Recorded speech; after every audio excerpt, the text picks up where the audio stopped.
بادشاہ نے اعلان کیا کہ میری سلطنت میں جو سب سے بڑا بیوقوف ہو اسے پیش کرو۔ بادشاہ بھی بادشاہ ہی ہوتے ہیں۔ خیر حکم تھا، عمل ہوا، اور بیوقوف کے نام پر سینکڑوں لوگ پیش کر دیے گئے۔ بادشاہ نے سب کا امتحان لیا اور فائنل راؤنڈ میں ایک شخص کامیاب بیوقوف قرار پایا۔ بادشاہ نے اپنے گلے سے ایک قیمتی ہار اتار کر اس بیوقوف کے گلے میں ڈال دیا۔ وہ بیوقوف اعزاز پا کر اپنے گھر لوٹ گیا۔ ایک عرصے بعد وہ بیوقوف بادشاہ سے ملنے کے خیال سے آیا۔ بادشاہ مرض الموت میں آخری وقت گزار رہا تھا۔ بادشاہ کو بتایا گیا تو بادشاہ نے اذن ملاقات بخش دیا۔ بیوقوف حاضر ہوا۔ بادشاہ سلامت، آپ لیٹے ہوئے کیوں ہیں؟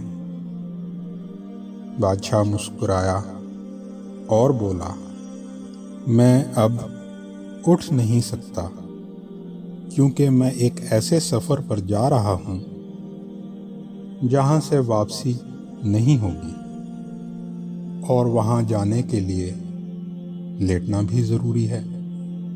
بیوقوف نے حیرت سے پوچھا، واپس نہیں آنا؟ کیا ہمیشہ وہیں رہنا ہے؟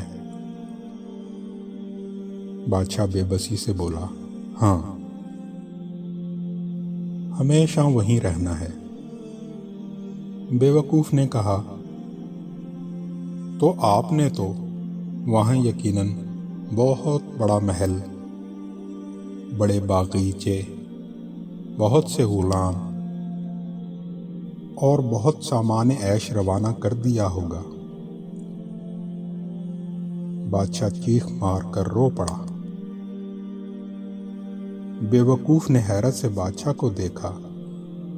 اسے سمجھ نہ آئی کہ بادشاہ کیوں رو پڑا ہے۔ روتے ہوئے بادشاہ کی آواز نکلی، نہیں، میں نے وہاں ایک جھونپڑی بھی نہیں بنائی۔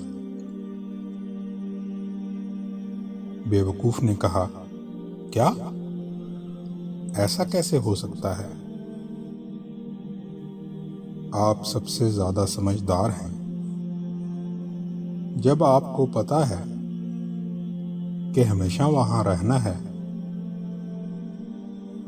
ضرور انتظام کیا ہوگا۔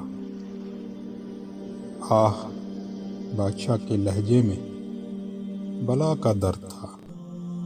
افسوس، صد افسوس کہ میں نے کوئی انتظام نہیں کیا۔ بیوقوف اٹھا،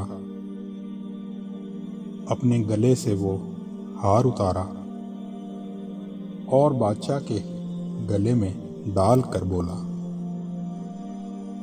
تو پھر حضور، اس ہار کے حقدار آپ مجھ سے زیادہ ہیں۔ سبق: انسان اس عارضی زندگی کے اونچے مقام پر پہنچنے کی ہر ممکن جدوجہد سے گریز نہیں کرتا، جو ہر ایک کے لیے لوہے کے چنے چبانے کے مترادف ہے، مگر دائمی زندگی کا اعلیٰ مقام جو بڑی آسانی سے، نہ صحیح مگر کوشش سے ہر کوئی پا سکتا ہے، اس کی طرف کسی کا دھیان ہی نہیں۔ اللہ تعالی ہمیں آخرت کی تیاری کرنے کی توفیق عطا فرمائے۔ آمین ثم آمین۔